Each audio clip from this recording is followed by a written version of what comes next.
Late today, with the water still rising in New Orleans, they had to start evacuating thousands of prisoners from the Orleans Parish Prison. Among the thousands of people left to rising floodwaters with no water or food were hundreds of Orleans Parish prisoners locked in jail cells with no way out. Prison guards and officials simply walked away from flooding jail cells that imprisoned 6,000 people. Prisoners were trapped for as long as 4 days in sewage-tainted water up to their chests without food and water. Prisoners were forced to break windows and leap out or tie sheets together to use as a ladder to escape. Some set fires to pieces of clothing, signaling a need for help as helicopters circled above. And there are now reports of prisoners being abused at one of the prisons they were transferred to, Jenna.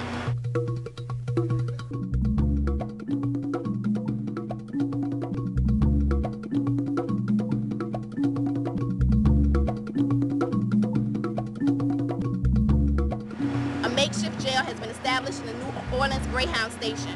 Angola prison warden Burl Kane, brought in to run the jail, has declared that the construction of this makeshift jail is a real start to rebuilding New Orleans. And so we had a jail. Without the vision to have the jail, you can't have reconstruction. So it's a wonderful thing. If the priority in rebuilding New Orleans is the jails, it is a telling reflection of the local and national government response to Katrina and its aftermath. Law and order first, meeting needs and saving lives last.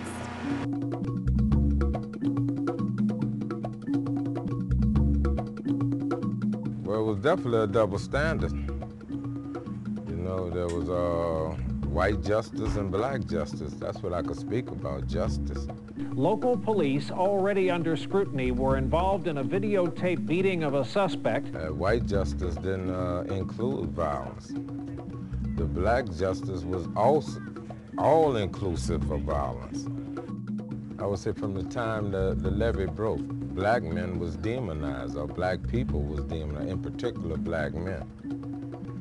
You know, they was all classified as looters. Some of them was doing rescue, but they still was classified as looters. Katrina's aftermath reflects the way we as a nation increasingly deal with social ills. Police and imprison primarily poor black communities for crimes that are reflections of poverty and desperation. I can't say you're welcome to it, but you gotta do what you gotta do to survive. I couldn't walk up on the police here. If I got as close as I am to you, then the weapons was drawn on me. That's the closest that I was able to get. The reason that we are demanding community involvement and a total reconstruction of the public safety system here in New Orleans is that what we saw, the disaster in the Orleans Parish Prison, the evacuation, was just the last one in a string of failures of this system. As such, we demand an independent investigation of the evacuation of Orleans Parish Prison.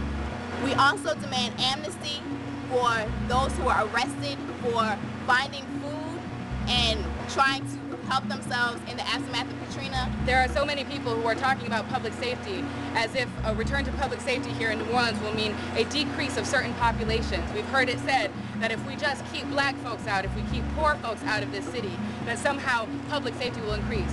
And we want to say very clearly that that is not what public safety is about. The reconstruction effort must seek to build a safer New Orleans, one in which safety is defined, determined, and created from the bottom up and not from the top down. This will mean that all residents must have access to the basic necessities for survival, including food, adequate shelter, meaningful employment with living wages, and decent education.